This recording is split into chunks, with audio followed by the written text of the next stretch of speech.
Hello साथियों, कैसे हो आप। आशा करता हूं कि आप सभी लोग ठीक होंगे। मैं लव सिंह आपके अपने यूट्यूब चैनल टारगेट जॉब में हार्दिक स्वागत करता हूं। सभी साथियों को नमस्कार, आदाब और सत श्री अकाल, राधे राधे, राम राम, जय माता दी। सभी लोग वीडियो एक बार शेयर कर दीजिए। जितने भी नए लोग हमारे चैनल पर जुड़े हैं, चैनल को सब्सक्राइब कर लीजिए। आज का हमारा टॉपिक छंद, छंद का पार्ट 2 है। आज हमारा क्या था?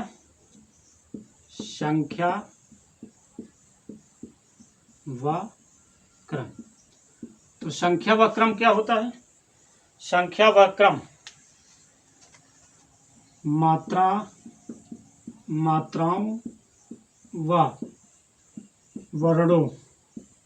व वर्णों के क्रम को क्या कहा जाता है? तो क्रम को, मात्राओं और वर्णों के क्रम को क्या कहते हैं? संख्या कहते हैं। क्या कहा जाता है? संख्या। फिर उसके बाद हमारा आता है लघु व गुरु। लघु व गुरु, गुरु को ही क्या बोलते हैं? दीर्घ। लघु व गुरु या दीर्घ के निर्धारण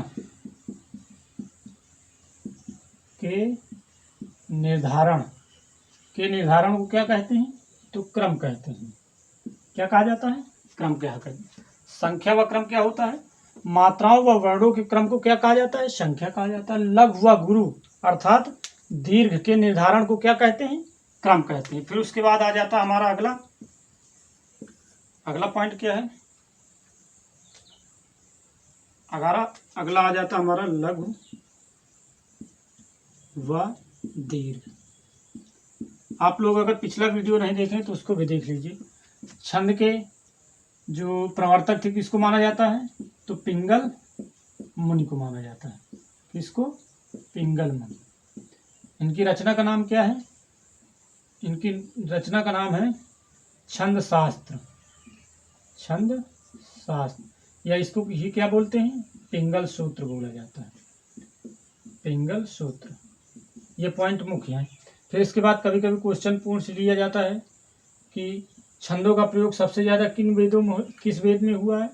तो ऋग्वेद। याद रखिएगा ये पॉइंट, ऋग्वेद। फिर इसके बाद अगला क्या हमारा? लघु व दीर्घ। लघु व दीर्घ क्या होता है? लघु का अर्थ होता है छोटा। लघु का अर्थ क्या होता है? छोटा। हमने पिछले वीडियो में बता दिया है। लघु कौन कौन से होते हैं? आ, ई, उ। फिर उसके बाद हमारा री, ये हमारे क्या होते हैं? लघु होते हैं। फिर उसके बाद सेकेंड पॉइंट, अर्धचंद वाले। अर्धचंद ह्रस्व स्वर भी क्या होते हैं हमारे? इनकी भी संख्या कितनी गिनी जाती है? 1 गिने जाते हैं। इनको हम क्या बोलते हैं? तो इनको बोला जाता है लघु। ठीक, नोट कर लीजिएगा। क्या होते हैं ये? लघु होते हैं। फिर उसके बाद हमारा आ जाता है दीर्घ। दीर्घ क्या होता है? देख लेते हैं उसके बारे में। दीर्घ का अर्थ होता है बड़ा, जैसे बड़ा आ। फिर उसके बाद आ जाता है हमारा ई, उ, ए, आए, ओ, आओ। ये हमारे क्या है? ये हमारे दीर्घ या गुरु। इनकी मात्रा कितनी गिनी जाती है? तो इनकी मात्रा गिनी जाती है 2। और विसर्ग भी हमारे कितने होते हैं? अनुस्वार। अनुस्वार का मतलब अनुस्वार अर्थात अंग। विसर्ग अर्थात क्या होता है? आहा। इसकी भी संख्या कितनी गिनी जाती है? 2। फिर उसके बाद अगला पॉइंट हमारा आ जाता है, थर्ड नंबर क्या है?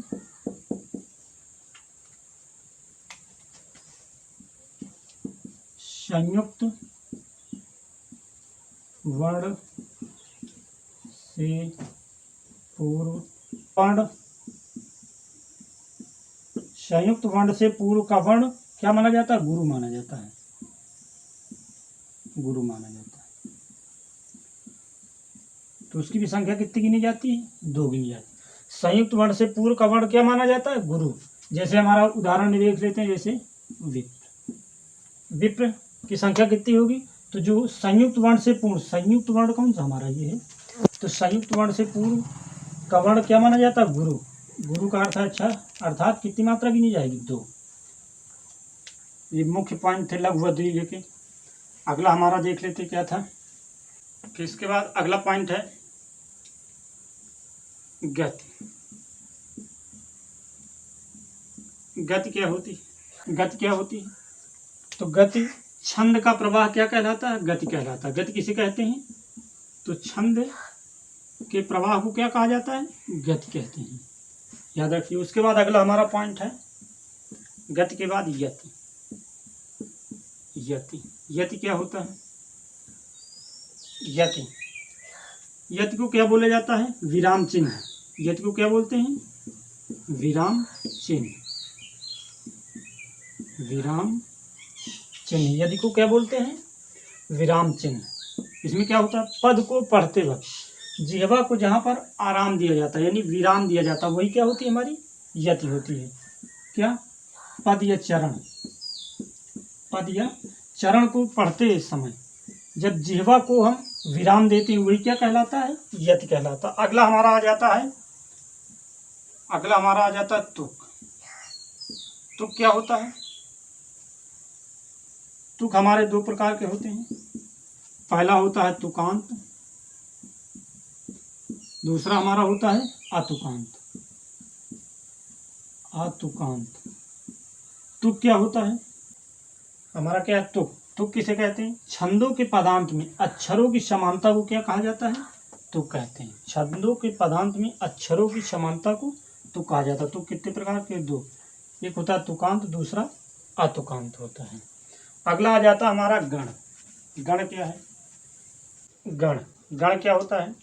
तीन अक्षरों के समूह को त्रिक या गण कहा जाता है। तीन अक्षरों के समूह को त्रिक या गण कहते हैं। गणों की संख्या कितनी मानी जाती है? तो गणों की संख्या 8।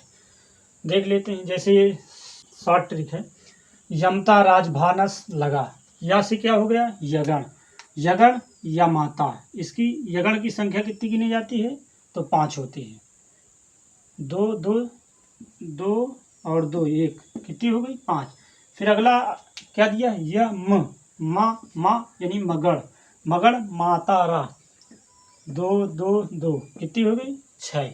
मगड़ की संख्या कितनी होती है? 6। फिर अगला आ जाता हमारा तगड़। तगड़ ताराज। ताराज तारा फिर जा, तो इसकी संख्या कितनी हो गई? 5 गिनी जाती। ठीक। फिर उसके बाद अगला आ जाता है रगड़। रगड़ की संख्या कितनी गिनी जाती? तो इसकी भी 5 होती है। राजभा 2 और 2 फिर इसके बाद 1, तो कितनी हो गई? 5। फिर इसके बाद जगड़। जगड़ का जबान 1 और 2 हो गई, फिर 1। 2 और 2 कितनी गिनी जाती है? 4। किसकी? जगड़ की। फिर उसके बाद आ जाता है भगड़। भगड़ की भानस अर्थात कितनी मात्रा होती है? तो इस भगड़ की होती है 4 मात्राएं होती हैं। नगड़। नगड़ की 3 मात्राएं होती हैं। फिर उसके बाद सगड़। सगड़ की कितनी मात्राएं होती हैं? 4 मात्राएं। फिर उसके बाद आ जाता है हमारा छंद के बारे में। छंद मुख्यतः रूप से 2 प्रकार के माने जाते हैं। पहला हमने बताया था, पहला होता है मात्रिक, दूसरा होता है वर्णिक। ठीक। मगर वर्ण और मात्रा के आधार पर 4 प्रकार के माने जाते हैं। किसके? वर्ण और मात्रा। वर्ण और मात्रा के आधार पर कितने प्रकार के माने जाते हैं? 4 प्रकार के माने जाते हैं। वर्ण और मात्रा के आधार पर कितने प्रकार के माने जाते हैं? तो 4 प्रकार के माने जाते हैं छंद। ठीक। 4 प्रकार के हैं। कौन कौन से हैं? पहला हमारा वही मात्रिक छंद। पहला हो गया मात्रिक छंद। फिर उसके बाद अगला है हमारा वर्णिक छंद। कौन सा? वर्णिक छंद। फिर अगला हमारा है मुक्त छंद। मुक्त छंद पहला हो गया हमारा मात्रिक छंद, अगला हो गया वर्णिक छंद, फिर उसके बाद मुक्त छंद, फिर उसके बाद आ जाता है हमारा मुक्त छंद के बाद आ जाता है हमारा उभय छंद। कौन सा? उभय छंद। उभय छंद। सबसे पहले देख लेते हैं मात्रिक छंद क्या होता है। और मात्रा के आधार पर कितने प्रकार के छंद होते हैं? 4 प्रकार के। मात्रिक छंद वर्णिक छंद, मुक्त छंद, उभय छंद। फिर इसके बाद आता है हमारा सबसे पहले कौन सा, मात्रिक छंद। मात्रिक छंद क्या होता है, तो इसके बारे में चर्चा कर लेते हैं। मात्रिक छंद क्या होता है, ठीक, क्या होता है इसमें, ऐसे छंद जिनमें वर्णों पर न बल देकर किसमें बल दिया जाए, अधिक बल मात्रा में दिया जाए, मात्राओं पर ज्यादा बल दिया जाए।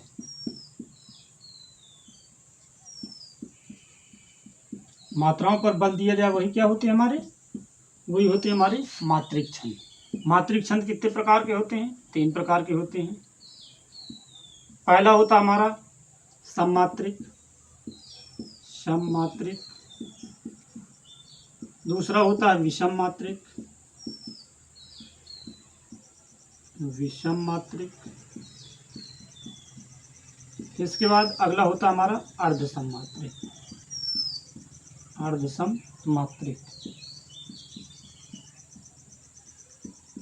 सममात्रिक में प्रत्येक चरण में मात्राएं समान होंगी, मात्राएं समान होती हैं।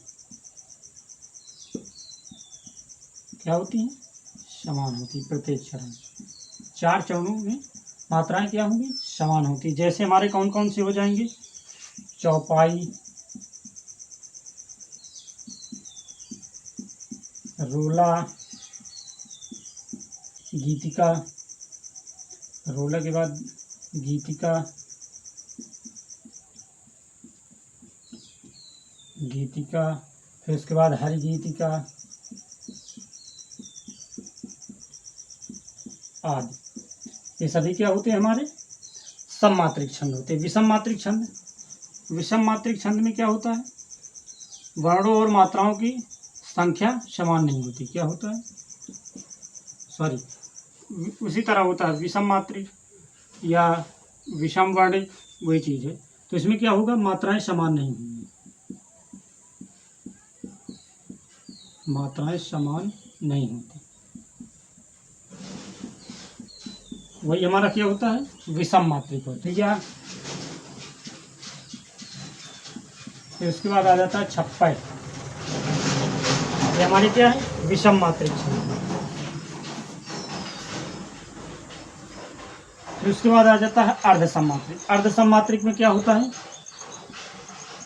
प्रथम व तृतीय, प्रथम व तृतीय चरण में समान मात्राएं होती हैं। फिर उसके बाद द्वितीय व चतुर्थ, द्वितीय व चतुर्थ, यानी दूसरे और चौथे में क्या होती है, इसमें भी क्या होता है, समान मात्रा होती है, समान मात्रा होती है। तो वहीं पर क्या होता है, अर्धसम मात्रिक छंद होता है। कौन कौन से हैं, जैसे देख लेते हैं कौन कौन से छंद आते हैं। जैसे दोहा, सूरथा, बरवय आदि।